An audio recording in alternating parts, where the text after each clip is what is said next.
E com isto damos início formalmente à nossa conversa.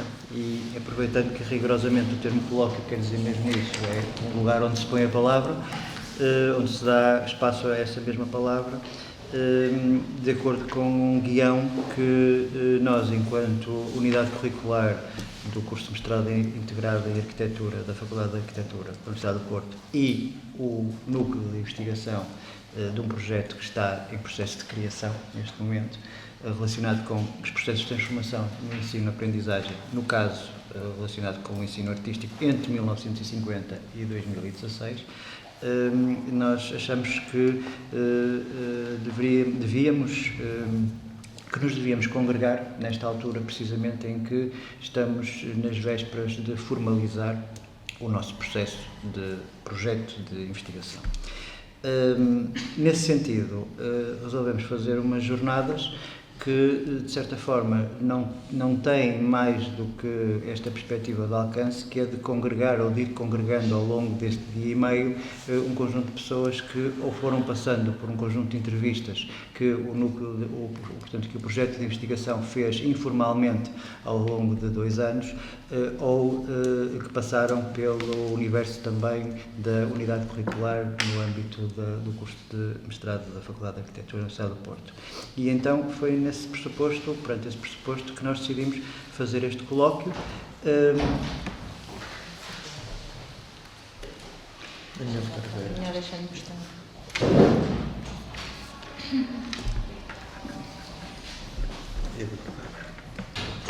Convidando exatamente um conjunto de pessoas a associarem-se a nós, nomeadamente neste primeiro espaço, não sei se chamaremos painel, mas neste primeiro espaço, o Miguel.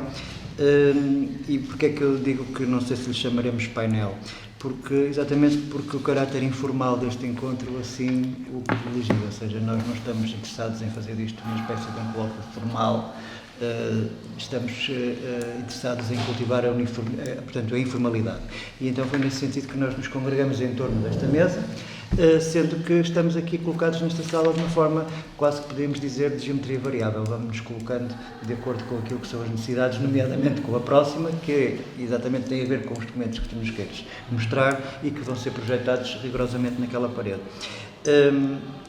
Só por uma questão de resumo e de situação. Portanto, o presente colóquio, como dizia, resulta das práticas colaborativas entre a unidade curricular, portanto, como já disse, e o núcleo de investigadores que associa investigadores quer da Faculdade de Arquitetura, da Faculdade de Belas Artes e da Faculdade de Psicologia e Ciências da Educação. Considerando os processos de investigação desenvolvidos, como eu disse, portanto, no âmbito das 2 estruturas académicas que lhe conferem retaguarda institucional, no contexto da linha programática, didática e pedagógica, no caso da unidade curricular que quer eu, quer a Raquel Paulino damos no âmbito do curso de mestrado da Faculdade de Arquitetura, a ideia foi constituir um núcleo multidisciplinar e interdisciplinar de pensamento e, eventualmente, de ação. É algo que, para a frente, ainda poderemos considerar como possível no âmbito de um projeto mais alargado de intervenção. Decorrendo da necessidade, de objetiva, dizemos nós, de contribuir para a fixação da memória coletiva, a propósito da formação e consolidação da Escola do Porto e das instituições que a partir dela se formaram, considerando contextos nacionais e internacionais, as suas interseções e interferências próprias e as que especialmente dizem respeito ao processo de pós-implementação da reforma de 57. Isto, à partida, poderia dar origem a um pensamento muito direto, uma interpretação muito direta, muito óbvia, que era que aquilo que nos interessava tratar era a história, ou era o processo histórico. O processo histórico serve-nos exatamente na medida em que, debatendo a contemporaneidade, precisamos dele, precisamos de revisitar no sentido de perceber algumas questões que nós consideramos que são, pelo menos, já possíveis de serem discutidas ao longo deste processo de afirmação, principalmente no âmbito da Universidade do Porto, destas áreas que, segundo aquilo que nós consideramos, podem e devem ser transdisciplinares. No âmbito do guião do colóquio, decidimos começar exatamente pelos tempos mais recentes e pelo processo de adaptação digamos assim, que não foi propriamente um processo impulsionado nem pela escola, nem pelas escolas, nem pelo meio do ensino artístico ou artístico-científico, portanto, dilatando um bocado essa esfera, mas uma imposição que veio de fora, e uma imposição que veio de fora para além de um governo central, das próprias instituições da União Europeia, pertencendo nós a um espaço dito espaço de educação europeu, ou pelo menos que se pretendeu criar nas bases dessa declaração.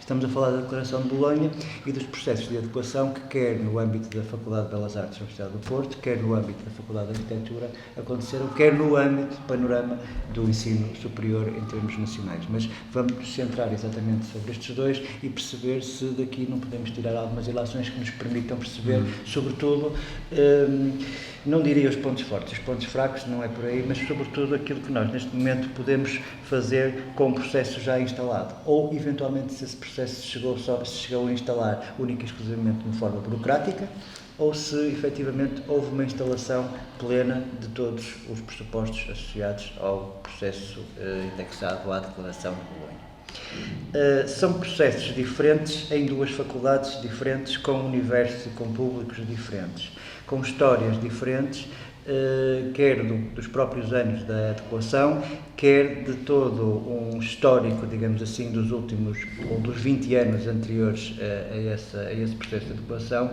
que resultaram exatamente num processo de afirmação destas mesmas duas instituições.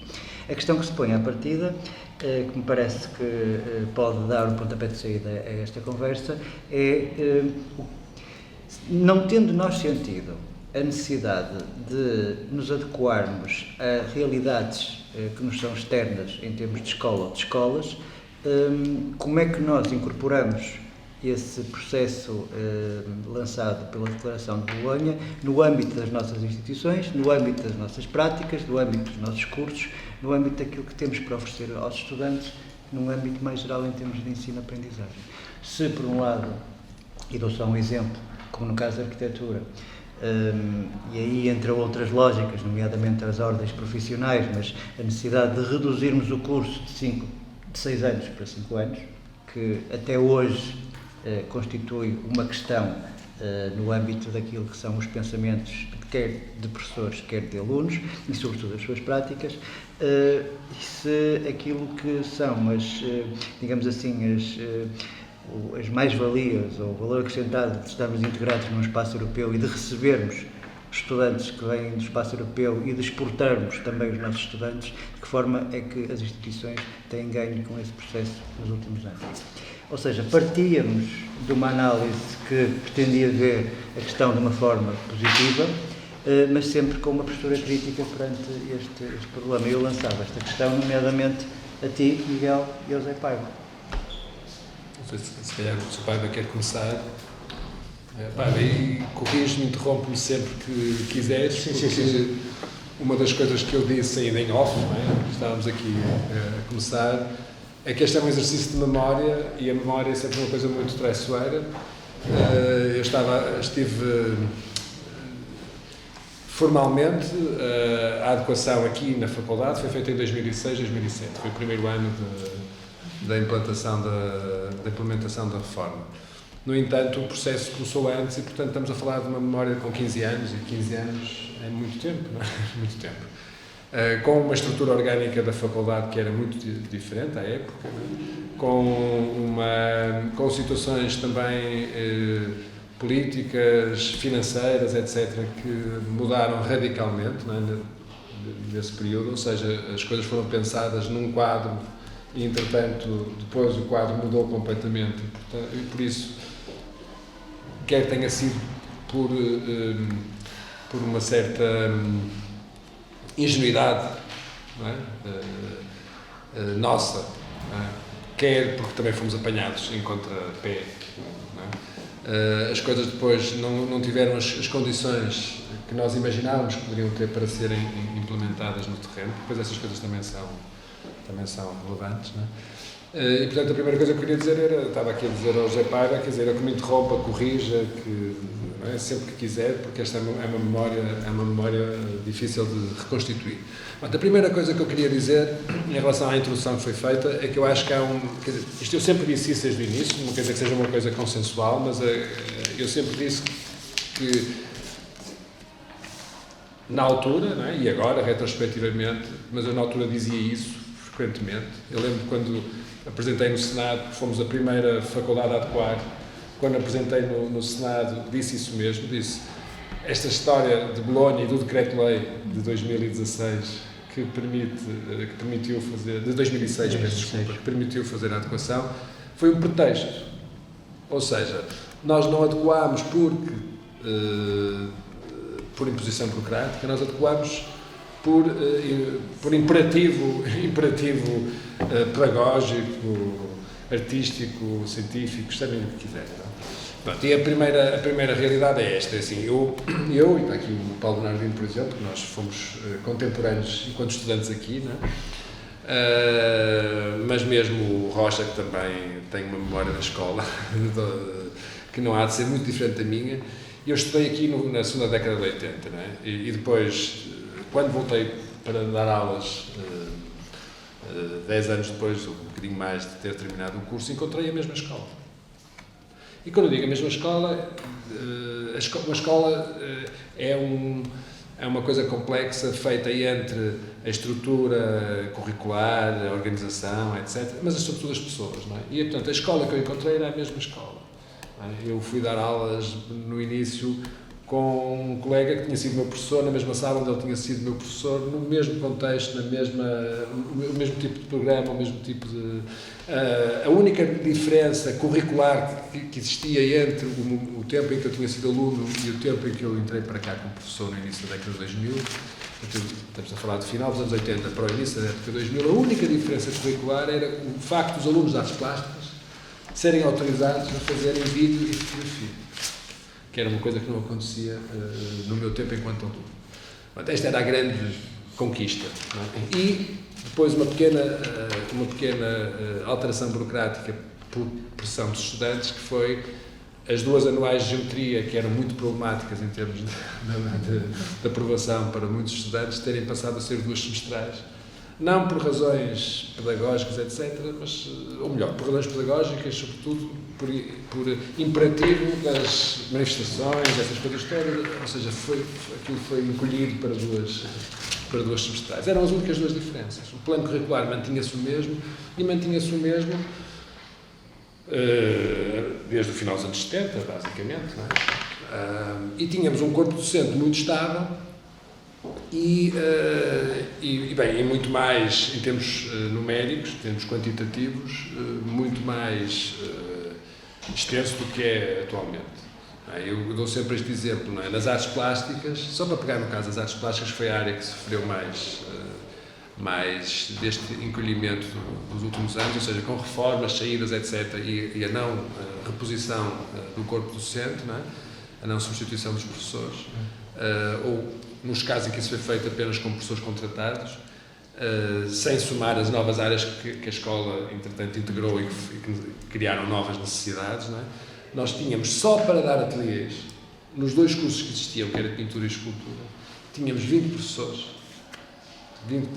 que eram, no modo geral, também artistas, com maior ou menor produção, não interessa, mas 20 professores de ateliê.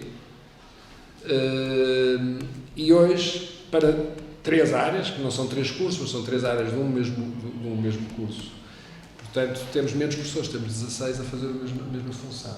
Com uma diferença, é que esses 20 professores só davam ateliê, e estes professores que hoje dão ateliê compõem o seu horário com outras disciplinas, porque os ateliês antes tinham 12 horas e agora têm 8, 9 horas, e portanto 8 horas agora, mas no momento da reforma nova. E portanto isto foi uma situação que não se deu imediatamente a seguir à adequação, mas que nos anos seguintes, com as reformas, etc., criou uma série de problemas. Portanto, eu queria só dizer isto para percebermos que a realidade da escola que eu encontrei quando entrei para dar aulas no departamento de pintura, a escola tinha 3 departamentos que correspondiam às 3 licenciaturas, design, escultura e pintura, e depois tinha 2 secções científicas autónomas, que não se constituíam enquanto departamento, que eram as ciências da arte e o design. O que acontece é que foi dentro do departamento de pintura que em 2004, ou seja, muito antes do famoso decreto-lei, se iniciou um processo interno de revisão curricular. Ou seja, pela consciência de que as coisas não estavam bem. E, portanto, o processo foi um processo em que foi nomeada uma comissão, que na altura tinha um professor catedrático, que era o António Quadros Ferreira, que a presidia, mas, na verdade, operativamente, éramos eu e o Pedro Tudela que tínhamos a função de ir apresentando ao Conselho de Departamento, que na altura não se chamava bem assim, já não sei como é que se chamava, as várias conclusões de vários documentos, etc., que se foram apresentados. E, portanto, em abril de... estou a dizer isto com esta precisão porque estive a ver os meus documentos. Atenção, não tenho isto na cabeça. A minha vida tem outras coisas que se ocupar. Portanto, em abril de 2005, nós apresentamos ao Departamento, ao plenário do Departamento, não é, um conjunto de conclusões que já tinham sido consensualizadas. Desse documento tem 15 versões diferentes. E, portanto, isso implica que houve 15 discussões, pelo menos, não necessariamente sempre em plenário, mas na altura era o Eduardo Batardo, o Presidente do Departamento, mas quer dizer, foi havendo discussões e dentro da própria Comissão, que no fundo começámos por estabelecer princípios. É preciso ver que na altura tinha havido uma autoavaliação e depois uma avaliação externa aos cursos, dos quais resultaram uma série de conclusões, não é? Portanto, e as conclusões, falava-se de muitas coisas, do rácio ser um rácio que agora piorou, mas na altura era considerado inadequado. O rácio ideal, eu apanhei isso nos documentos, seria 1:10, não é? Tentem ver qual é o rácio hoje, não é? Pronto, por causa das especificidades do ensino artístico, falavam-se, nesses relatórios, falava-se inclusive do número os metros quadrados necessários para cada estudante poder ter um trabalho autónomo, etc, usando como referência escolas de arte, sobretudo do centro e do norte da Europa. E depois falava-se de coisas como a completa inexistência de equipamentos, mas também de um ensino vocacionado para aquilo que nesses documentos era chamado de novas tecnologias, que de novas algumas tinham muito pouco, mas a questão era essa, era que a introdução de uma série de ferramentas e de uma série de ambientes laboratoriais, etc., era inexistente no conjunto dos cursos. Quer dizer, nós mantínhamos as mesmas tecnologias de há... Bem, as mais recentes eram a fotografia e na altura chamava-se o cine-vídeo, não é?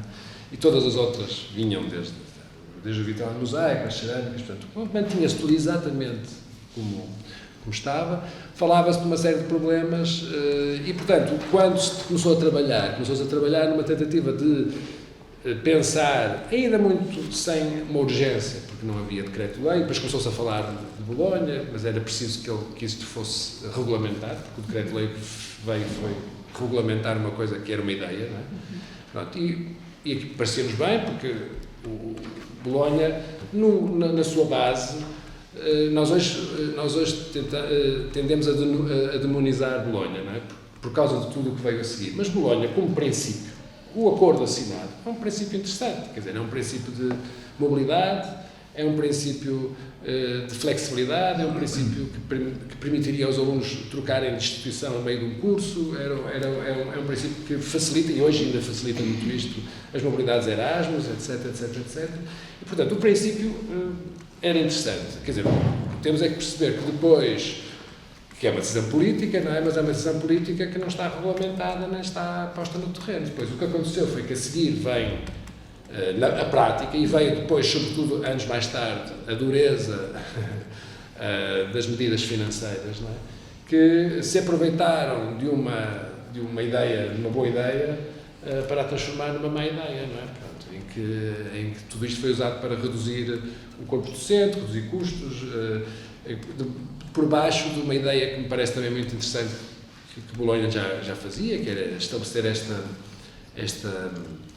relação, que nas escolas de arte é uma coisa que não precisa de ser regulamentada, acho eu, porque faz parte da natureza do trabalho, que é esta ideia da diferenciação e, ao mesmo tempo, a interpretação entre aquilo que são as horas acompanhadas, não é? As horas de aulas, não é? E as horas de estudo ou de trabalho autónomo dos estudantes, não é? Portanto, o cálculo dos créditos é feito com base numa percentagem de cada uma das duas coisas, dependendo da natureza das disciplinas. Mas isso foi uma coisa que sempre, nas escolas de arte, não é? De arquitetura, etc., isso foi sempre uma coisa clara, não é? Quer dizer, as aulas eram momentos de interação do grupo, e depois o trabalho, quer dizer, deveria ser desenvolvido, ainda que houvesse uma velha tradição das escolas de arte, dos mistérios e daquela coisa de estar ali a pintar ou a fazer outra coisa qualquer na presença do mestre. Claro que ainda havia restos disto, não é? Mas o princípio parece-me que toda a gente compreendia isso, e os estudantes mais empenhados e com um trabalho mais autónomo faziam isto já há muito tempo, trabalhavam em contínuo, não é? Pronto. O que eu quero dizer com isto? Quero dizer que eu não vos vou maçar, não é? As conclusões não, os princípios de base que saíram, estou a falar ainda da Comissão de Pintura, que trabalhou a partir de 2003, 2004, não sei precisar das datas, e há essas conclusões de 2005. Essa Comissão de Pintura estabeleceu uma série de princípios genéricos que passavam pela remediação destes problemas que a própria Comissão de Avaliação Externa tinha definido, e algumas coisas que nós, cá dentro, sabíamos que não estavam bem. Vou-vos dar só um exemplo. O curso, eu não digitalizei isso, foi um dos documentos que não aparecia, não é? Os cursos, da maneira como estavam organizados, estão aqui, depois eu posso pôr isto, somos poucos, posso pôr isto a circular, são estas últimas 3 páginas, não é? Os 3 cursos, as 3 licenciaturas. E estamos a falar que, na altura, os mestrados tinham uma importância residual na escola, e de doutoramentos não se falava, a não ser, eram doutoramentos só com inscrição, não tinham parte curricular, portanto não eram cursos, não é? Eram graus que eram atribuídos pela Universidade do Porto, em cada uma das suas faculdades. Mas os cursos tinham 3 anos, que basicamente eram anos de tronco comum, incluindo o de design, que era uma das grandes fragilidades do curso de design, não é? Em termos da sua especificidade. Não é? E que eram disciplinas todas anuais, à exceção das tais 2 medidas. O que, em alguns aspectos, até não era tão mal quanto isso, mas isso é outra questão. Não é? Mas, quer dizer, era feito de algumas generalidades, não é? Uma disciplina de sociologia, uma disciplina de psicologia, uma disciplina de antropologia, uma disciplina... Era assim tudo, esta ideia das grandes generalidades. E o design, obviamente, não é? Não havia, até ao 3º ano, um único contacto com tecnologias fora dos contextos de ateliê. Um único contacto com tecnologias. E uma única optativa. Sendo que os cursos eram diferenciados nos primeiros 3 anos apenas pelo ateliê. Os tais 12 horas por semana, que dava cargas horárias de trabalho de 30 e poucas horas por semana para cada estudante nestas disciplinas todas, com diferenças de ano para ano. O 3º ano era muito carregado porque tinha muitas disciplinas teóricas. Pronto. E, portanto, o que acontecia é que nem havia, por exemplo, vou-vos dar um exemplo, no curso de Artes Plásticas, era uma das fragilidades, não havia até ao 3º ano nenhuma disciplina, embora houvesse uma com esse nome, que se chamava Visão Contemporânea, não havia nenhuma disciplina onde os alunos, a não ser por vontade expressa de um professor, sobretudo os professores de ateliê, etc., onde se estudasse História da Arte Contemporânea, ou Arte Contemporânea, ou uma abordagem à Arte Contemporânea. Não havia. Pronto, isso acontecia, muitas vezes, pontualmente, não é? Com um professor ou outro professor, não é? Mas não havia essa indicação. E não havia, quer dizer, o que acontecia? Os alunos tinham depois um 4º e um 5º ano, em que tinham 2 optativas por ano, que eram as chamadas as tecnologias, em que os alunos faziam a gravura, a serigrafia, a pedra, etc. E, portanto, condicionadas às áreas, não é? Nesta altura já não, já se podia cruzar. Em 2006 já se podia cruzar, mas havia sempre grandes limitações, e depois havia coisas como quem se inscrevesse em gravura no 1º ano, depois tinha que fazer o 2º, precedências, etc. E, portanto, o que é que acontece? Uma das coisas que se disse é, bom, as tecnologias têm que ser introduzidas desde o início, porque se são uma base fundacional para o trabalho de projeto, não faz sentido que estejam no fim de um processo, não é? E coisas deste género. E, portanto, só para vos explicar que havia esta ideia de que era necessário introduzir, e depois havia a questão de outras tecnologias que não aquelas que a escola tradicionalmente oferecia. Agora, isto tinha problemas também do foro financeiro, de organização e de uma estrutura de funcionamento e mesmo do corpo dos funcionários que estava alocado a cada uma das tecnologias, não é? Isto é obrigado a fazer mudanças. Não é? E numa primeira fase, e depois havia a questão dos espaços. Tivemos, na altura, eu e o Paiva, logo a seguir, não é? Fomos eleitos para o Conselho Diretivo. Éramos 3 pessoas de pintura e o Mário Bismarck, que era do design. E quer dizer, fomos nós que no Diretivo ajudámos a conduzir, a que o processo fosse mais acelerado, depois com a publicação do decreto, que é publicado em abril, e nós a tempo do ano letivo seguinte, estávamos a entregar a adequação. Porquê? Porque o processo já estava em curso. Claro que foi preciso acelerá-lo, com o envolvimento da escola toda, mas o processo já estava em curso. E o que é que acontece? Tivemos a felicidade, com todos os problemas de programa e de projeto do edifício onde estamos agora, não é? Tivemos a felicidade de coincidir a entrega deste edifício com o ano anterior à entrada em funcionamento. Portanto, no ano de 2005, 2006, este edifício entrou ao serviço parcialmente. No ano de implementação de Bolonha, com as transições e a complicação que tudo isso implicou, a passagem do curso de 5 para 4 anos, etc. Este edifício estava em pleno funcionamento, com todas as, não vamos agora discutir isso, com todos os problemas que ele tem de desadequação para algumas das necessidades, mas apesar de tudo desafogou porque isto respondeu que abaixo de 40% da área, ou 30% da área, talvez, não é? Uma coisa assim do género. E, além disso, houve dinheiro para algum equipamento, compraram-se dezenas de computadores, compraram-se projetores de vídeo para todas as salas, compraram-se, porque era dinheiro que estava alocado ao equipamento do edifício. Portanto, permitiu ali uma lufada de ar fresco e um espírito positivo na escola que se ligou também aos novos cursos, etc. Quer dizer, acontece é que depois, numa fase de arranque, quer dizer, nos anos seguintes, não é? Eu depois, entretanto, estive fora da escola também para acabar o meu doutoramento, depois não estava no diretivo, etc. Quer dizer, nos anos seguintes, sobretudo um bocadinho mais à frente, não é? Os cortes sucessivos, etc. Levaram a que a saída de muitos professores, o esvaziamento, a impossibilidade de algumas das ideias poderem ser concretizadas. E depois eu queria dizer que há dois níveis de burocratização, não é? O primeiro embate foi quando foi preciso preencher as papeladas de acordo com o tal documento, o tal decreto-lei e a Direção-Geral de Ensino Superior. Esse foi o primeiro embate, que é, nós tínhamos pensado na lógica da flexibilidade, etc, e depois tínhamos que encaixar tudo em semestres, mas nós achámos sempre que isso depois era reversível, mas não é. Depois o que acontece é que se nós quisermos trocar uma disciplina de semestre, já não podemos, a não ser excepcionalmente. Nos primeiros anos tivemos grande liberdade porque estávamos em processo de transição. Depois acabou o processo de transição e a coisa ficou super rígida.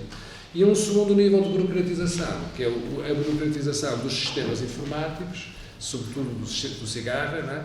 Que acaba por, quer dizer, que nos provocou imensos problemas, não é? Porque nós tínhamos esta ideia de que os alunos fariam muitos créditos livremente, etc., mesmo noutras faculdades, mas depois tudo isso era bloqueado, o sistema não permitia, etc. Bom, e portanto, mesmo com muita boa vontade dos serviços de adaptação ao fim de 30 anos a funcionarem exatamente como, sem mudança nenhuma das coisas, não é? Eu lembro-me que eu e o Paiva estivemos na Secretaria a fazer inscrições e a ajudar, etc., porque foi preciso fazer isso, não é? Lembras-te, Paiva? Foi preciso fazer esse trabalho. Pronto, mas havia uma energia positiva das pessoas, ok, estamos a mudar para melhor. E havia um imperativo de mudança e isso foi importante. O que eu tenho aqui para vos mostrar, o que resultou da reforma, resultou de uma série de consensos, que assim, esta reforma teve uma coisa um pouco invulgar para coisas que aconteceram, sobretudo depois nos últimos anos na escola, é que foi feita de baixo para cima e não de cima para baixo. Isto é, houve uma coragem ou uma circunstância, agora isso já não sei julgar, não é? Que levou a que a coisa tenha começado desta maneira no departamento de pintura, talvez não por acaso, porque era o departamento mais forte na escola, na altura, e que o Departamento de Pintura tenha escolhido entregar a pessoas que tinham entrado recentemente na escola. Eu e o Pedro éramos havia o Fernando José Pereira, que também tinha, até entrou depois de nós, mas éramos os mais jovens no departamento, entregar aos mais jovens esta ideia de coordenar, não pensar, mas coordenar a forma de pensar, e isso foi muito importante. E depois, como esse processo estava feito, quando surgiu a tal urgência a partir da publicação, não é? O resto da escola apanhou um bocadinho um trabalho que já estava em curso e depois consensualizou-se. Claro que este consenso implica sempre alguns desequilíbrios, não é? Pronto, os consensos são mesmo assim. E depois houve pequenas grandes alterações ao nível do Conselho Científico no momento exato da aprovação. Uma delas é que nós tínhamos pensado que um curso de artes plásticas, que era uma coisa muito radical, que era acabar com o curso de pintura e de escultura, que era uma coisa que tinha muito tempo, acabar com o curso de pintura e de escultura e criar um único curso de artes plásticas com 3 ramos, mas com uma grande mobilidade dos professores e dos alunos dentro dos ramos. O que acontece é que nós tínhamos pensado que os ateliês não seriam ateliês de pintura, de escultura, de multimédia, não é? Mas seriam ateliês nominais e que os alunos se inscreveriam de forma livre nos ateliês, não é? E, portanto, muito à procura da experiência com o professor A, professor B, professor C e não de uma label, não é? Que está associada a... Quer dizer, o que acontece é que depois, em científico, esse ateliê 1, ateliê 2 e projeto passaram a chamar-se ateliê 1 de pintura, ateliê 2 de escultura, ateliê 2 de multimédia, e, portanto, isso mudou muito da natureza do curso. Como isso depois foi registado dessa maneira, passaram a ser turmas autónomas com professores atribuídos e, portanto, os alunos deixaram de poder escolher, porque passaram a fazer, a partir do momento em que escolhiam um ramo, estavam adstritos àquele professor e àquela... Vamos só ver se isto... E, portanto, aí era uma coisa importante, é dizer o seguinte: nós, quer dizer, não houve condições na escola de fazer um pensamento articulado. Quer dizer, na altura o terceiro ciclo não era uma coisa muito pensada. Sabia-se que tínhamos que pensar no terceiro ciclo, mas pronto, mas não era. Mas os mestrados, sim, os mestrados queríamos adequar e apresentar novos mestrados, etc. O que acontece é que não houve condições para que na escola, apesar dos documentos preparatórios dizerem, ok, vamos reduzir de 5 para 4, mas vamos começar a pensar nisto num 4 mais 2. E vamos começar a pensar nisto de forma articulada, isto é, não há propriamente uma perda, há uma readequação, uma reestruturação disto, etc, etc, etc. E isto implicaria, e os primeiros documentos que eu vou-vos mostrar, portanto, o primeiro documento da Comissão de Pintura, que é produzido, que é este, que são os documentos muito feiosos em termos gráficos, mas pronto, mas que apesar de tudo, deixem-me ver se isto dá para fazer aqui não dá para fazer aqui onde é que está? Desculpa, mais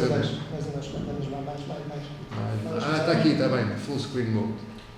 Pronto, este é o tal documento apresentado em 2005, quer dizer, que reparem, na altura nós não tínhamos ainda pensado numa única licenciatura, estávamos a pensar, ok, há o curso de design, as artes plásticas, mas nós já não falávamos da pintura e da escultura, estávamos a dizer uma nova licenciatura que não tinha nome. Reparem, a designação multimédia é uma designação burocrática, porque depois, quando viemos propor uma nova licenciatura, um ramo, não é? Tivemos que fazer o seguinte, tinha havido umas reuniões entre as faculdades, as escolas de arte do país, que tinham definido que os cursos passaria a haver pintura, escultura e um terceiro curso que era multimédia. E nós, para podermos fazer o registro, tivemos que escolher essa designação. Ela não foi muito consensual da escola, porque implica um tipo de pensamento que não era aquele que nós tínhamos para o curso, não é? Mas pronto, mas isso foi a designação que ficou, mas nós não lhe dávamos nome, não é? Pronto, e então, em cada vez está ali aquele violeta ali, não é? E portanto, reparem como a ideia aqui é que houvesse estes blocos, não é? Havia as opcionais, isso era uma coisa muito genérica, e depois tínhamos aquelas bolinhas todas para ali, não é? Que era a ideia de que no primeiro ano tínhamos um ano comum, incluindo design, não é? A formação era comum para as 4 áreas, não é? Depois tínhamos 2 anos de consolidação, mas em que os alunos faziam as escolhas e era um bocadinho como os minors e os majors, não é? Os alunos dependendo das escolhas que fizessem, depois ficavam com uma graduação em pintura, ou em escultura, ou em multimédia, né, etc. E depois um quarto ano, que é um ano de projeto, né, e, portanto, depois reparem que aquelas bolinhas ali significam as escolhas, e as escolhas são, apesar de terem cores, são livres. Né? Isto era uma ideia muito genérica, e depois, por trás disto, há documentos com páginas e páginas e páginas a explicar, quer dizer, quais são os princípios, quais eram os princípios que nós tínhamos em relação a isto. Depois havia esta ideia das muitas optativas, porque era uma das falhas do curso, quer dizer, talvez até tenhamos exagerado no número de créditos optativos, mas era um bocadinho aquela ideia de que tentávamos corrigir uma das maiores falhas, que era só havia aquelas duas optativas, e portanto nós pensámos, bom, liberdade, os estudantes é que constroem o seu currículo, etc, etc, etc. Isto é tudo muito bonito se depois houver poucos estudantes, se houver um grande acompanhamento tutorial, quer dizer, mas se for tudo na base da massa, não é? Porque nós passámos 700 ou 600 estudantes, né, à época, agora são 1000 e tal, não é? Na faculdade. Portanto, quer dizer, reparem... Na licenciatura, 600. 600 na licenciatura, mas na altura, reparem, por exemplo, há aí os alunos no outro dia estavam no jornal, porque depois a memória é uma coisa muito curta, não é?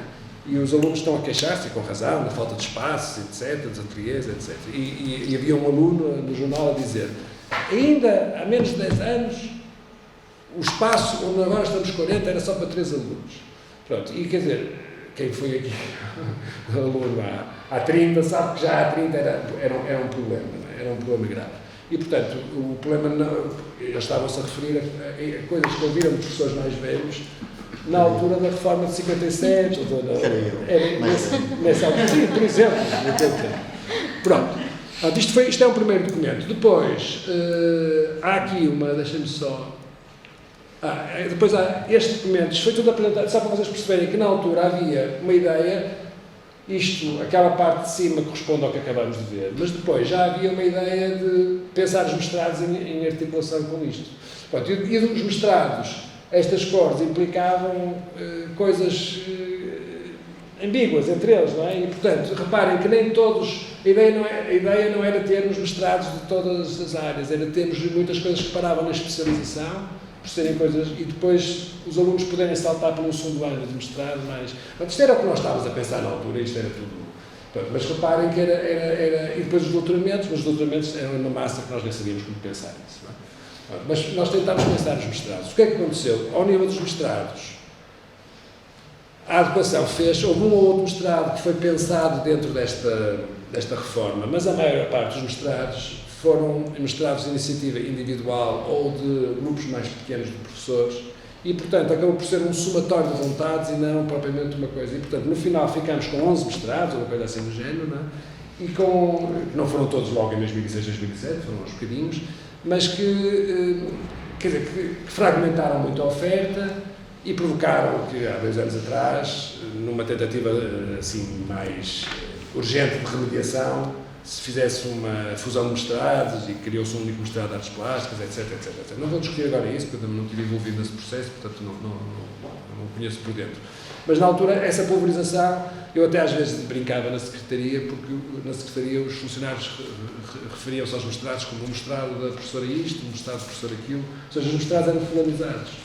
E não eram, enquanto que as licenciaturas tinham vindo deste processo. Mal ou bem, quer dizer, reparem, eu não estou aqui a dizer que isto foi fantástico, o que estou a dizer é que o processo foi este. E, portanto, quando nós, em 2005, em abril de 2005, portanto, um ano antes de sair o decreto-lei, apresentámos isto, já temos uma estrutura muito similar ao que veio depois a ser a estrutura dos cursos. Por isso é que eu digo que depois o que aconteceu foi, quando veio o decreto-lei, o que nós fizemos foi, ok, o que é que nós podemos fazer para pôr em prática, claro, depois já não era só a pintura, depois tivemos que nos sentar todos à mesa, porque depois, com a aproximação, sabia-se que o decreto-lei ia ser publicado, estava a ser discutido, depois aprovado em Assembleia da República, e portanto foi publicado, e nessa altura um científico nomeou uma comissão, do qual, na parte da pintura, fazíamos parte nós, que já tínhamos estado no processo, e depois cada um dos departamentos e cada uma das secções autónomas, nomeou 2 ou 3 pessoas, deu uma comissão grande, mas que reuníamos intensamente entre abril e maio, junho, julho, para finalizar o processo. Pronto, foi um processo de consensos. E, quer dizer, vocês não vale a pena esconder isto, quer dizer, há muitas negociações, porque assim, nós tínhamos professores na casa, por exemplo, nas ciências da arte, que estavam contratados para dar uma disciplina. Por exemplo, tínhamos um professor contratado a tempo inteiro de carreira para dar psicologia. Tínhamos um professor contratado a tempo inteiro para dar sociologia, porque as 2 anuais preenchiam um horário. Reparem, dizer assim, estas disciplinas vão desaparecer, vão passar a ser optativas e semestrais, implicava que estes professores, se tivessem que... o que é que eles podem, quer dizer, que outras coisas eles podem dar? São professores de carreira, alguns entretanto até já saíram, não é? O professor Pedro Góes, etc. E portanto houve algumas coisas dentro da negociação mais duras que era, mas nós queremos uma cadeira para o professor de tal, houve coisas assim. Pronto, a realidade é esta, não vale a pena esconder isso, não é? E portanto, depois, portanto, a ideia era, reparem que isto depois não vingou desta maneira, porque depois o design não quis uma disciplina comum connosco, não é? Mas a nossa ideia era um curso com uma disciplina de introdução às artes plásticas e ao design. Era a nossa intenção no primeiro ano. Pronto. As introduções às tecnologias logo no início, estão a ver? Portanto, a ideia de inverter a pirâmide, não é? Inverter a pirâmide. Pronto. E depois as optativas vão crescendo ao ponto de no 4º ano só haver projeto e optativas. Se me perguntam, depois na experiência da aplicação disto, se houve, depois nós tivemos que fragmentar tudo nos créditos e naquela contabilidade, uma hora de um crédito, são 27 horas de trabalho, não sei, nunca percebi como é que alguém chegou a esta contabilidade das 27 horas, e não 30. É a Lei Geral da Formação de Trabalho. É? Pronto. Mas, quer dizer, mas é uma coisa muito curiosa, 27 horas, é assim um número não é nada redondo, não é? Está cheio de arestas, não é? É um número cheio de arestas, 27. Informação contínua da lei. Pronto, depois, quando fizemos isto levou a que, para mantermos a estrutura que tínhamos pensado, mas, sobretudo, para continuarmos a ter uma disciplina de sociologia, para continuarmos a ter uma disciplina de psicologia, para continuarmos a ter... levou a que, provavelmente, o número de disciplinas fosse excessivo, porque depois passamos a ter muitas disciplinas com 3 capítulos. Reparem, hoje, falo eu agora, sou eu a falar da minha experiência, hoje eu acho que, com a experiência do tempo que passou, faria muito mais sentido ter menos disciplinas, ter mais créditos concentrados em cada disciplina, ter muito mais tempo para porque depois isto leva a problemas práticos de horários, de salas, etc. E, portanto, mais espaço para os alunos trabalharem autonomamente, etc, etc. Agora, isto também implica uma série de coisas que nós, por exemplo, só vou-vos dar um exemplo. Uma das coisas que está nestes documentos é que é assim, com esta flexibilidade, os créditos têm um número de horas, não é? E, portanto, nós podemos ter professores convidados que vêm cá dar em 2 semanas uma disciplina. Isto é possível. Não é impossível, mas é muito difícil. É muito difícil que o sistema, depois, por exemplo, o sistema, se nós quisermos dar uma semestral ao longo do ano, ou seja, corresponde a uma semestral, mas um professor convidado que até só vem cá de vez em quando e que não sei o quê, e que dá uma semana concentrada, depois passar 2 meses dá o resto, etc. Isto é quase uma impossibilidade. Às vezes consegue-se em estruturas mais pequenas, com mestrados mais pequenos, em que se consegue uma organização interna e depois congela-se o lançamento da nota e depois é lançada mais tarde, ou é lançada pelo diretor, às vezes consegue-se. Agora, em licenciaturas como a de artes plásticas, ou mesmo a de design, que tem uma escala, que tem 300 e 400 alunos, não é? 3 áreas, dezenas de professores, dezenas de disciplinas, depois isso torna-se muito difícil, se não impossível, e a barreira são barreiras burocráticas, não é? Pronto. E por isso era só para dizer, isto é um documento. Depois, o que resultou foi que o processo, esta fase do processo foi extensiva. Não é? Houve tempo, porque não tínhamos, quer dizer, não havia um limite temporal, não estávamos a trabalhar para responder a nenhum decreto-lei, não, era uma necessidade interna. Depois surgiu, quer dizer, entretanto, nós somos eleitos para o Conselho Diretivo, quer dizer, tomamos em mãos um bocadinho a condução do processo em termos burocráticos, não é? O científico depois tomou as decisões, mas quer dizer, reparem, os documentos chegavam ao científico preparados pela comissão que tinha sido nomeada pelo científico e depois o científico aprovava com as tais alterações, mais de substância, menos de substância, às vezes uma disciplina, reparem, coisas como vitral e mosaico, nós achámos que eram disciplinas que precisavam, quer dizer, que nós não podíamos também, nós não tínhamos a ilusão de que pudéssemos criar novas áreas e manter tudo que estava, exatamente, mas foi mais ou menos isso que aconteceu. Ou seja, criou-se toda uma nova, um novo conjunto de necessidades na escola, que também são necessidades de equipamentos, docentes, etc. E manter-se tudo que a escola tinha. A nossa ideia, o Paiva sabe isto, não é? Que nós falámos muitas vezes sobre isto, a nossa ideia era uma reorganização das tecnologias. E, por exemplo, no caso de vitral e mosaico, só para vos dar um exemplo, pensou-se, ok, deixa de haver a disciplina de vitral e de mosaico, e vitral 1 e vitral 2, e mosaico 1 e mosaico 2, com tudo que isto implica em termos de necessidades, e concentra-se, cria-se uma disciplina de vitral e mosaico, que mais tarde até pode ser uma disciplina com a cerâmica, de artes do fogo, pensou-se assim numa série né, que vai, reparem, tem grandes implicações, porque deixam de ser 2 workshops, portanto 2 oficinas, 2 funcionários, 2 ou 3 professores, quer dizer, conseguimos concentrar tudo. Continuamos a ter a oferta, mas para quê? Para libertar recursos para outras coisas. E recursos que são físicos, humanos, materiais, etc.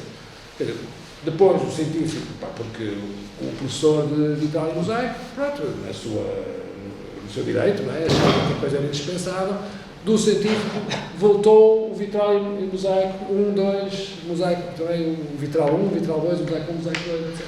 Coisa a que continuamos agarrados até hoje. Não é? Pronto, e portanto, porque havia uma lógica que era, para cada área tecnológica havia um professor a distrito, que só dava aquilo. Tínhamos um professor só para vitral e mosaico, tínhamos um professor só para cerâmica, tínhamos um professor só para fotografia, e 2, porque havia para design no vídeo e na fotografia, havia 2, porque era para design e para artes plásticas. Um professor só para gravura, um professor só para serigrafia, um professor só para pedra, um professor só para... Ou seja, para lá estão as pessoas todas que eu vos tinha falado de ateliê. E, portanto, quando nós dizemos estas disciplinas vão passar a ter só 4 horas por semana, e não 8, vão passar a ter um nível às vezes e não 2, vão deixar de ser anuais, vão passar a ser semestrais, etc, etc, etc. Isto implica, de repente, as pessoas... Há um tapete que sai debaixo dos pés das pessoas e a discussão passou-se muito por aqui, porque estamos a falar de pessoas que estavam ali, etc. Pronto, isto era só para vocês perceberem que depois os problemas de implementação disto, alguns também não são só burocráticos, alguns são nossos, entendemos, nós também pomos pedras no nosso próprio caminho.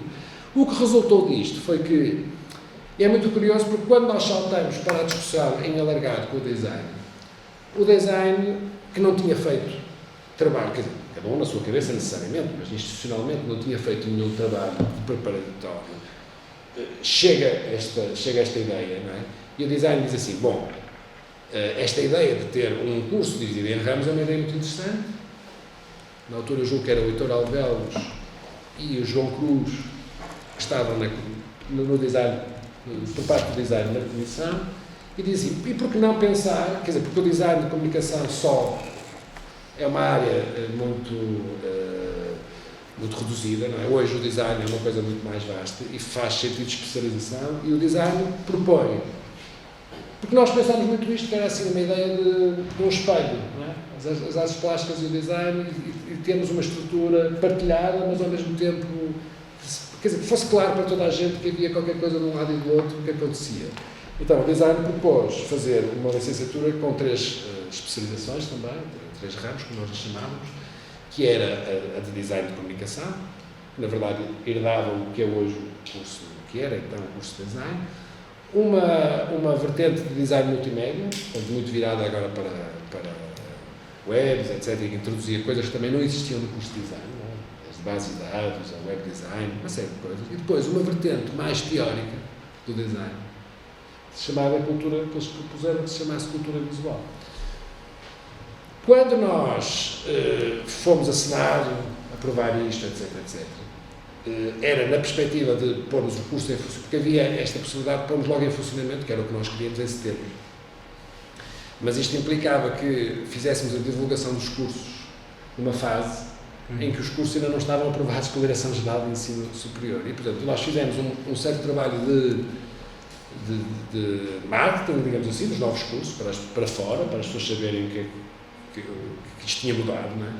E uma das coisas que fizemos foi um documento, um folheto impresso, deixa-me só abrir aqui, um documento que eu também não encontrei nos arquivos, fizemos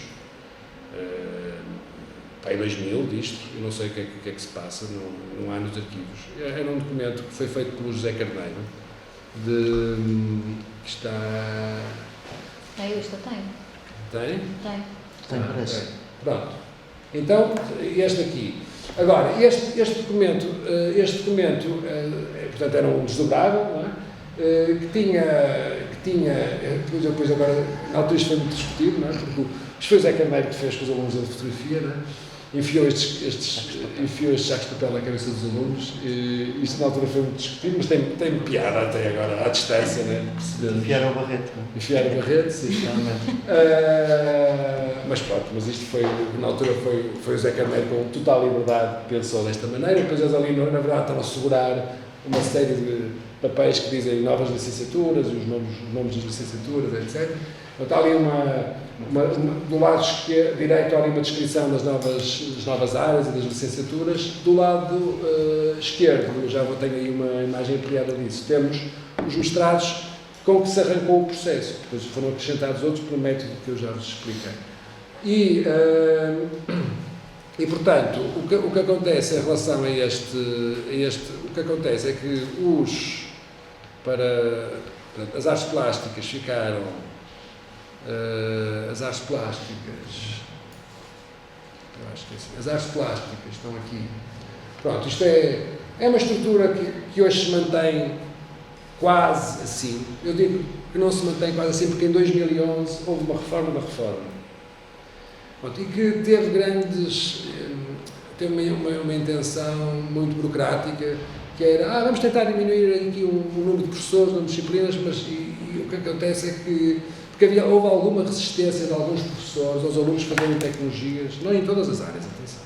Alguns professores, por exemplo, na área das gravuras, etc., das técnicas passaram a chamar técnicas de impressão, porque aí houve condições era o pai que estava com a área, e houve condições para se dizer, deixa de haver gravura e serigrafia para passar a haver uma área de técnicas da impressão. Agora a coisa regrediu aí outra vez um bocadinho, mas isso é outra história.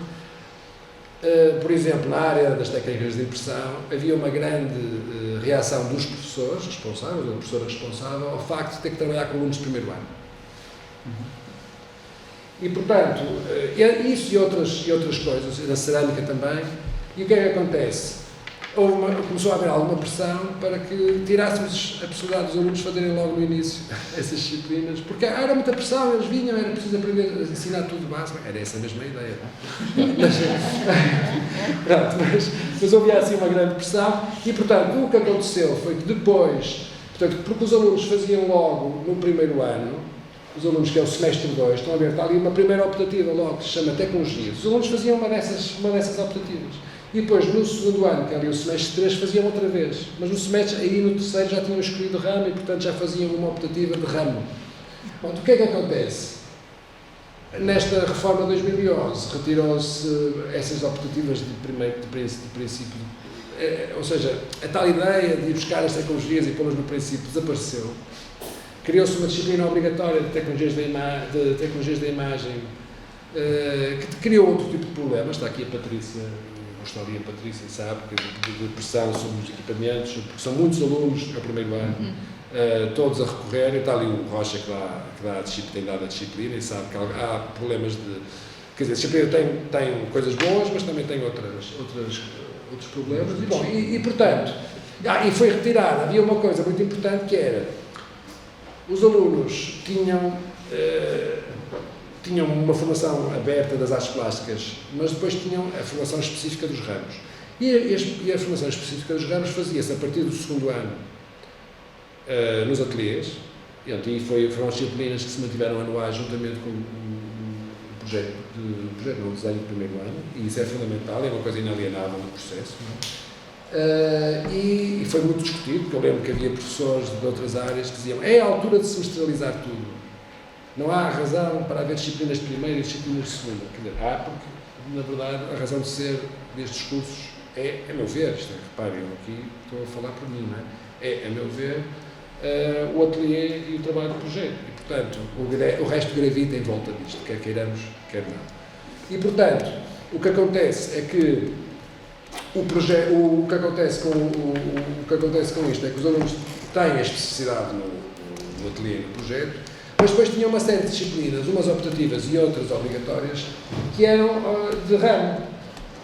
E nessa reforma da reforma de 2011, caíram algumas dessas disciplinas obrigatórias e caíram as obrigatórias as optativas de ramo, essa distinção. À partida, a coisa parece interessante porque diz assim, os alunos vão ter mais liberdade, já não têm que fazer uma optativa A, B ou C. Mas isto criou outros problemas. Porque assim, um aluno, falar da área de multimédia onde eu estou a trabalhar, os alunos podem chegar ao fim do curso e da área de multimédia sem nunca terem feito nenhuma disciplina da área de multimédia. Bem, depende das opções deles. E esses problemas, onde é que eles vão desaguar? Vão desaguar no projeto e no ateliê. Porque depois os alunos precisam das competências tecnológicas e vão procurá-las num espaço que não é um espaço de competência tecnológica. É um espaço de outro tipo de discussão. E este problema, estão a ver, agora, a ideia base era esta, que depois, por razões burocráticas, que tinha a ver com a dificuldade de funcionar com tantas diferenciações, há umas optativas que são de ramo, outras que são livres, etc. E, portanto, generalizou-se, é tudo livre. Mas que, na verdade, depois também não é tudo livre. Porque depois os alunos, se quiserem fazer uma disciplina estando no segundo, antecipar uma optativa de terceiro, já não podem, só pagando uma taxa. É uma grande confusão. Portanto, depois há as taxas, depois há estas coisas todas. Isto é uma grande complicação. O curso sofreu algumas alterações, acabaram aqueles seminários, etc. Mas, na verdade, mantém esta estrutura. A estrutura mantém-se. Depois, podem ver que e talvez com uma série... Hoje em dia já foi um bocadinho reduzido isto. Pronto, uma certa ingenuidade da nossa parte, sobretudo em relação aos recursos, mas que na altura nos parecia possível. A enorme quantidade de optativas que era oferecida, etc. O curso de design, esse teve um revés na aprovação, porque o curso de design previa, como eu vos expliquei, uma estrutura similar com as três áreas, não é? Portanto, com o design gráfico, chamava-se gráfico, multimédia e cultura visual. Estão ali as especializações que se fazia a partir do semestre 6, são aquelas ali azul claro. E a lógica era muito de grande cruzamento. As optativas deles seriam para nós e as nossas para eles, mas depois isso criou também uma série de problemas, não só administrativos, mas também de território. Os territórios são sempre muito difíceis. Pronto. E depois, o revés foi este, é que a Direção-Geral de Educação, em sede de aprovação disto, mandou para trás o curso de Design de Comunicação, dizendo que não poderiam ser criadas estas duas novas áreas, já que elas não se trataria de uma adequação, mas de um curso novo. E, portanto, esse espelho morreu à nascença por uma burocracia ministerial, né? Porque foi a burocracia, são aquelas que são burocratas, eu tratei com eles ao telefone e sei o que era. As pessoas, mas a lei, não sei o quê, a reputação, pronto. Isto depois tudo naquele processo muito rápido, não é? Foi uma coisa muito difícil. Pronto, isto era o que eu vos trazia. O resto são coisas que depois, se vocês estão a trabalhar nisto, se quiserem que eu vos passe estes documentos de trabalho, posso passar isto com todo prazer, não é? Agora que me dei ao trabalho de ir buscar. Mas... Deixa-me só colocar-te uma pergunta e depois colocar aqui uma pequena provocação ao Zé Paiva, uma vez que, até de acordo com aquilo que tu disseste, vocês atravessaram este percurso de certa forma juntos, não é? Pronto. De mão dada, estrada fora.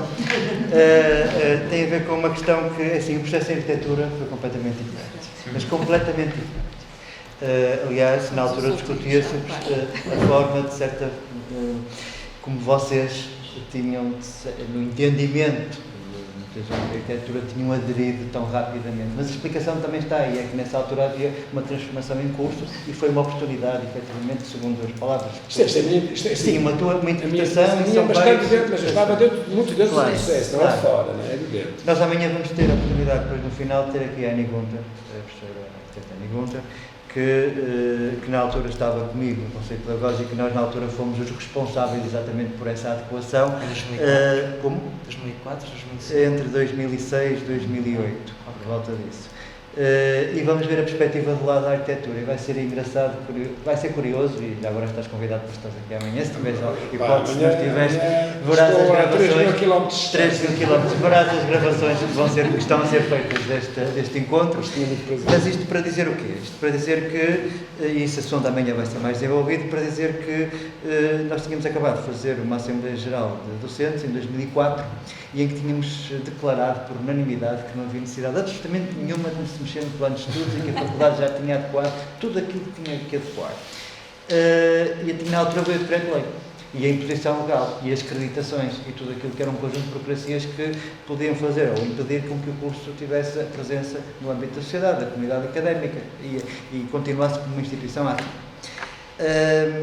Mas também houve algumas vozes, nomeadamente uma que daqui a bocado vai entrar aqui nesta sala, é o Alexandre Alves Costa, que dizia que portanto, a adaptação, a adequação nós já a tínhamos feito antes, que todo o processo de criação do curso de arquitetura já tinha sido em si uma adequação aos princípios genéricos do ano. A questão que eu ponho, para além de tudo isto que amanhã será desenvolvido no seu sítio, no seu tempo, no seu espaço, tem a ver com algo que tu disseste aí que me pareceu e que pareceu-me bastante interessante para se poder discutir, que é a questão da centralidade do ateliê e a questão da centralidade do projeto e a questão da reivindicação dos territórios. Se por um lado, Bolonha, portanto, os princípios da Declaração de Bolonha fazem ou criam a expectativa do estudante construir o seu percurso, abrem o leque das opções exatamente para que ele possa montar esse percurso, depois há todo um conjunto de factos e de, digamos assim, de realidades que acabam por bloquear essa mesma autonomia, ou esse progresso na autonomia do estudante ao longo do curso, desde o primeiro até o último ano, seja quarto, quinto ou sexto ano, o que for, dependendo do curso. Falaste desta questão que tem a ver com os territórios. Como é que reagiu o ateliê, o espaço do ateliê? Podemos falar do espaço de projeto em arquitetura e da centralidade do espaço de projeto e dos 21 créditos que tem o projeto relativamente a tudo o resto. Como é que reagiu o ateliê relativamente a tudo o resto e como é que reagiu tudo o resto relativamente ao ateliê? Sim. Eu acho que eu ouvi muitas coisas durante este processo, de muitos colegas, não é? E algumas coisas, eu ouvi frases como já não há lugar para artistas nesta escola, quando se defendia a centralidade Quer dizer, porque assim, na verdade, a arquitetura aqui é um bocadinho diferente, não é? Até porque há uma ordem e depois na ordem, depois da inscrição na ordem, é conferida a possibilidade de assinar projetos e há uma responsabilidade social associada a isso, etc. Sim, o grau académico é distinto do grau profissional. Os artistas, quer dizer, nós não formamos artistas no sentido em que alguém que tenha uma licenciatura em artes plásticas não está habilitado para ser mais ou menos artista do que alguém que não tem, não é? Portanto, a questão não se põe nestes termos. Põe-se o que é uma escola de arte? Sobretudo, isto agora sou eu a pensar, não é? O que é uma escola de arte num contexto que é muito difícil, que é um contexto académico, é sempre difícil. Uma escola de arte é sempre uma coisa difícil. Mas como é que é uma escola de arte que é uma faculdade, ou que está inserida, pode-não se chamar assim, mas está inserida numa universidade. Com tudo o que isto implica em termos destas adequações, de todas estas questões. E em termos, inclusive, de uma coisa que eu escrevi um texto há uns tempos para a Universidade de Coimbra, chamado Não Podemos às Coisas, não é? E que para mim o grande problema é que nós esquecemos o que é que implica a palavra licenciatura, que tem a ver com uma licença, justamente, dá licença para, não é? E eu acabei de dizer que exatamente esta licenciatura não dá licença para, pronto. Ou seja, não é nem uma condição necessária, nem uma condição suficiente. E, portanto... O que também em si já é um princípio de Bolonha. Sim, mas pronto, nem é uma condição necessária, nem uma condição suficiente. E, portanto, isso é muito complicado, não é? O que acontece é que nós usamos muitas palavras, seja investigação, seja projeto, seja licenciatura, seja mestrado, seja doutoramento, etc., que aqui significam uma coisa e que quando falamos no contexto mais alargado da universidade significam outra completamente diferente. E às vezes achamos que estamos a usar a palavra investigação, os artistas investigam ou pesquisam, etc., mas não é a mesma investigação que se fala nas ciências, ou sejam elas duras ou moles, não é? Portanto, a questão não se põe nesses termos. E E a questão que se põe aqui é pensarmos, o que é que, quer dizer, reparem, isto não há uma ideia sobre isto, ou seja, não há uma ideia do que é que deve ser uma escola de arte, porque uma escola de arte, à partida, é sempre um conundrum, não é? Portanto, uma coisa que está cheia de contradições internas, não é? Quer dizer, e é muito difícil nós... não há uma escola de arte ideal, há aproximações, não é? Pronto, é assim, eu tenho da minha experiência, até de mobilidade, etc., não é? Porque também tenho feito muitas mobilidades, eu tenho a minha ideia, o meu ideal, em relação ao melhor mundo possível nesta dificuldade, não é? Pronto, para mim, o melhor mundo possível passa por coisas muito diferentes daquilo que nós temos que fazer aqui dentro. Ou seja, no modo como a escola está estruturada. Mas reparem, apesar de eu ter estado envolvido neste processo, não é? Eu disse-vos, este processo é um processo de consensos e que chega-se àquela fase, não porque eu ou alguém tenha pensado de uma determinada maneira, mas porque, por um conjunto de circunstâncias, aquela foi a possível aproximação neste contexto, que é um contexto que vive de heranças, que vive de pessoas, que vive de... Não é? Pronto, é isto. Era aí que eu queria passar aqui ao pai, mas sim. Não, mas deixa-me só dizer uma coisa, que é, para não responder à pergunta, que é, as reações, se foram reações, quer dizer, quando demorou um bocadinho a que se aceitasse, a que houvesse uma aceitação, é melhor, demorou um bocadinho a que houvesse uma aceitação geral, embora a escola fosse maioritariamente nos órgãos de decisão, não é? A escola tinha uma presença maioritária dos professores que tinham um entendimento, nem que fosse por hábito, podia não haver uma razão conceitual muito profunda, mas nem que fosse por hábito, dessa centralidade do ateliê. E eram, na esmagadora maioria, melhores ou piores, mais interessantes, menos interessantes, eram artistas, tinham produção. E, portanto, eles percebiam o que é que implicava isto. E, portanto, quando chegou à altura da verdade de decidir, quer dizer, isto foi uma coisa mais ou menos inquestionável, não é? Pronto. Incluindo o grupo de design, que também tinha ideias sobre isto, porque são pessoas que tiveram essa formação e, portanto, tinham este entendimento. A questão que se põe aqui é que, no nosso caso, até são mais créditos, são 24.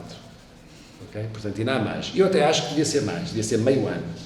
Pronto. Devia ser 30, que era para deixar as coisas claras. Metade disto é para projeto. Agora, mas pronto, é quase. Agora, o que eu acho é que esta centralidade do projeto também implica um modelo de escola. Mudar, quer dizer, não basta atribuir 24 créditos, ou 21, ou 30, ou o que for. É preciso pensar um modelo de escola que responda a isto. Não é? E isso, por exemplo, estavas a falar das escolhas, quer dizer, na verdade, eu acho que é contraditório. Por um lado, nós dizemos isto, e por outro lado, dizemos assim: o aluno, quando chega ao segundo ano, se está neste ramo, tem que ter este professor neste dia. E não, quer dizer, esta possibilidade de termos, que é assim, nos melhores exemplos que eu conheço de escolas de arte, os ateliês, por exemplo, na Alemanha, os ateliês, na maior parte das escolas, não são os ateliês de primeiro, segundo, terceiro, quarto ano. Têm nomes nas portas. É? E, portanto, as pessoas vão estudar com o professor A e o professor B. E os diplomas, no final, dizem: estudou, do modo geral, os 5 anos ou 4 com um professor. Se mudou de professor a meio, diz que estudou com os dois. E, portanto, diz: estudou na escola tal, o curso tal, com o professor tal. É isto. Bom, Miguel, desculpa, mas a Alemanha não aderiu a Polónia nem aderiu. Não. Há escolas que estão Era assim na Idade Média. Pronto. Não, era assim na Idade Média, mas repara, mas isto é uma coisa... Mas a Alemanha tem um sistema diferente. Não, mas é isto que eu estou a dizer. Muitas destas escolas fizeram o seguinte, que é, estão em universidades e num processo de resistência também, mas também de aceitação por parte das universidades, mantiveram a exceção dentro da regra. E muitas delas adequaram a Bolonha, estão lá créditos e tudo. Sim. Só que é uma coisa completamente diferente. Por exemplo, o aluno faz um workshop, sem avaliação, sem nada, pumba, 6 créditos. Pronto, mas é uma coisa, percebes? Mas portanto, estão lá os ECTS, está lá a Bolonha, está lá tudo. Tem aí uma questão de necessidade de estabilizar. Percebes? Agora, isto implica coisas muito diferentes. Implica, por exemplo, eu estou sempre a discutir isto com os meus alunos, que é esta ideia das aulinhas, ao dia tal, da hora tal, etc. É muito importante para criar vínculos de trabalho. Mas Se nós queremos, quer dizer, a liberdade tem sempre dois lados, não é? E, portanto, por exemplo, uma coisa que eles têm nestes modelos, que estamos aqui a discutir, é assim, um professor até pode vir só de 15 em 15 dias, já está um dia inteiro. Mas os alunos não falham. Estão lá. É o dia do encontro. Pronto, desculpa, Paiva, que eu queria só terminar, era só terminar uma ideia para deixar isto mais claro.